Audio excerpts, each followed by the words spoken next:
This is History Myths and Mythconceptions. And today's myth is: Stoicism is Buddhism for Westerners.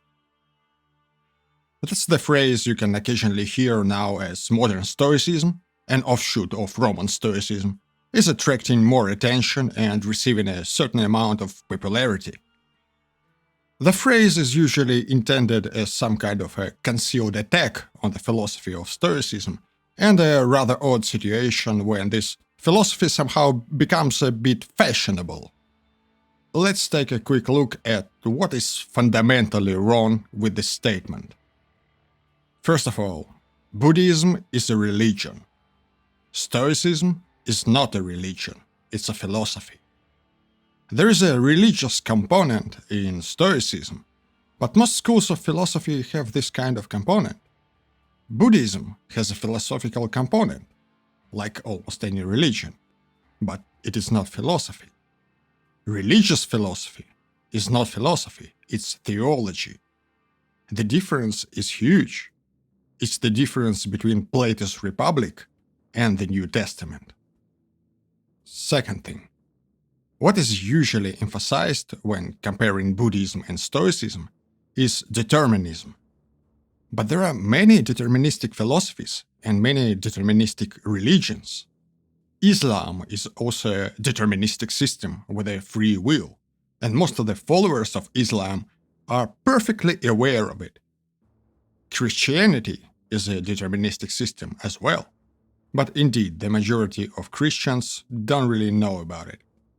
Nobody says that Stoicism is Islam for Westerners. That's just absurd.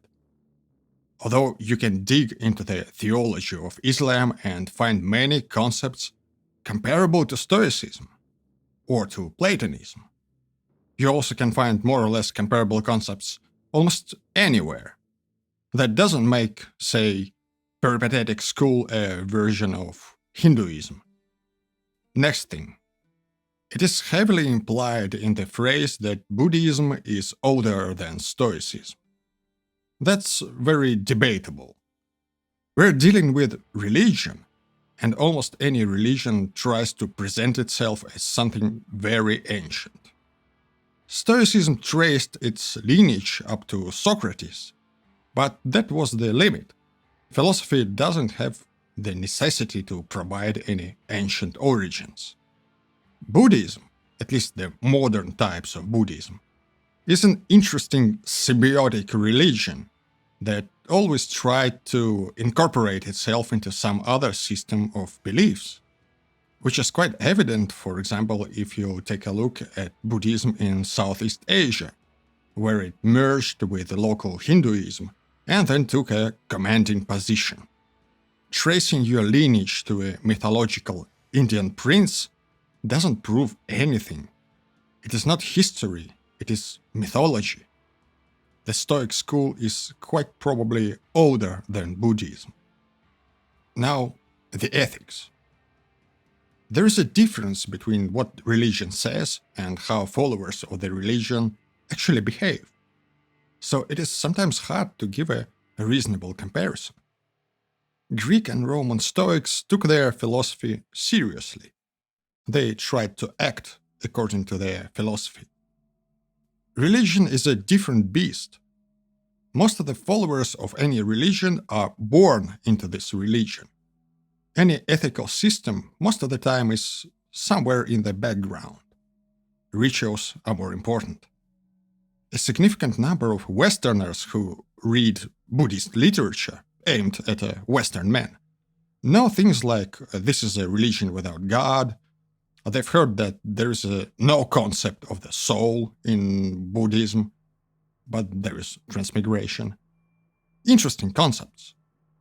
And then they come to an actual Buddhist country and see that local Buddhism is not their philosophical Buddhism, but a living and breathing polytheistic religion with an advanced system of spirit worship. Yeah, you need to feed the spirits.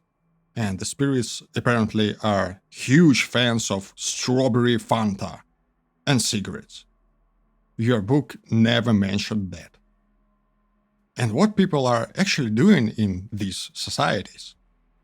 they live their lives, and they utilize some of the ethical principles of their faith, which usually comes down to suppressing the outbreaks of negative emotions as long as you can, or else you will lose face.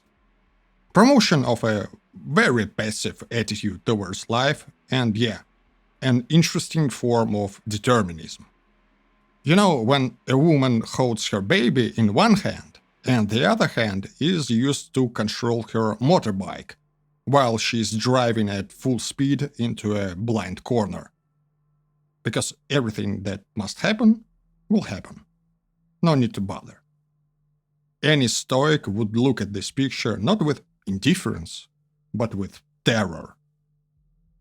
So yeah, there are comparable concepts, but even these very concepts are interpreted in a different way.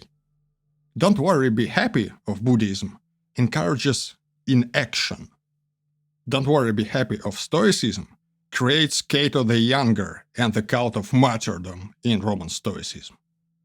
A perfect Buddhist is very humble, and he sits under the tree in silence. A perfect Stoic is prone to arrogance, or as Cassius Dio puts it, they look down upon everybody. And Epictetus understood this tendency very well and gave a couple of ideas on how to conceal it if you can't control it. A perfect Stoic was, apart from Zeno the Sage, well, a perfect Stoic was Cato. And you can read Plutarch to get a general idea of who it was. Stoicism is not Buddhism minus mythology. Stoicism is not Buddhism at all.